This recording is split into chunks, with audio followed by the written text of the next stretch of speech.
Berbohong demi untuk kebaikan. Ini kata ajaran Kristen.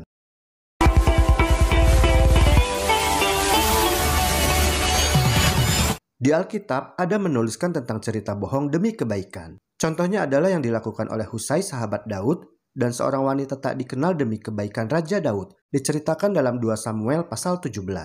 Beginilah rangkuman kisahnya. Selain sebagai sahabat Daud, Husai juga adalah sebagai penasehat di istana Raja Absalom, yaitu pada waktu Absalom melakukan pemberontakan yang dipicu oleh dendam dan amarah terhadap Daud ayahnya. Dan sewaktu Daud mengungsi keluar dari kota Yerusalem atas saran Husai, yaitu ketika Absalom berhasil mengkudeta tahta Raja Daud ayahnya, ada terdapat 2 orang tokoh anak muda yang bernama Ahimaas dan Yonatan. Kedua anak muda ini secara rahasia menjadi penghubung antara Daud dengan Husai penasihat Absalom. Tetapi pada saat kedua anak muda tersebut sedang melakukan tugasnya, yang tanpa diduga akhirnya tugas sebagai mata-matanya itu ketahuan, lalu mereka pun lari bersembunyi ke dalam sebuah sumur di rumah seorang wanita di Bahurim. Semuanya itu diceritakan dalam 2 Samuel 17 ayat 18-19. 2 Samuel 17 ayat 18-19. Tetapi seorang anak melihat mereka lalu memberitahu Absalom. Jadi pergilah keduanya dengan segera dan sampailah mereka ke rumah seseorang di Bahurim yang mempunyai sumur di halamannya. Maka turunlah mereka ke dalamnya.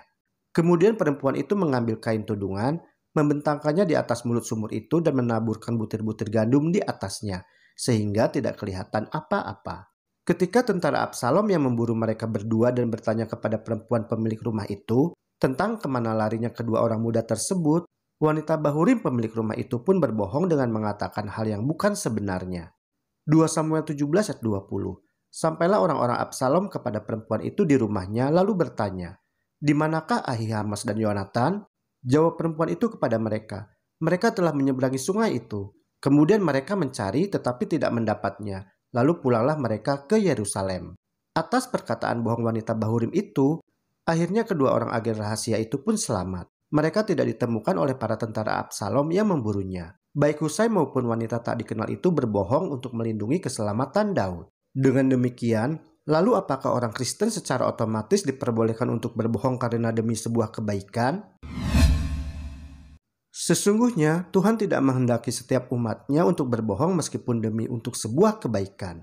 Sebab biasanya satu kebohongan yang dilakukannya itu dapat menuntun orang tersebut kepada kebohongan yang lain. Perbuatan tersebut dapat membuat Allah sedih, karena Ia adalah Tuhan kebenaran. Maka dari itu berlakulah seperti ini. Matius 5 ayat 37. Jika ya, hendaklah kamu katakan ya.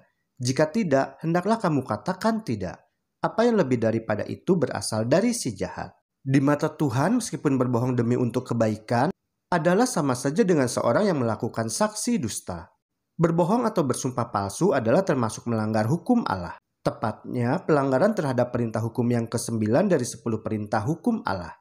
Keluaran 20 ayat 16, jangan mengucapkan saksi dusta tentang sesamamu. Hanya mempunyai rencana untuk berbohong atau memberikan kesan yang salah dan dibesar-besarkan saja, hal itu adalah sudah termasuk kepada dosa dusta. Apalagi berbohong, bersumpah atau bersaksi palsu yang termasuk di dalamnya menutup-nutupi kesalahan orang yang bersalah, dan juga membuat laporan palsu sambil menyertakan berita atau kabar yang tidak benar, atau bahkan di pengadilan dunia ini ada yang sampai berani bersaksi dusta demi kebaikan. Semuanya itu adalah sudah termasuk kepada pelanggaran hukum Allah yang ke-9.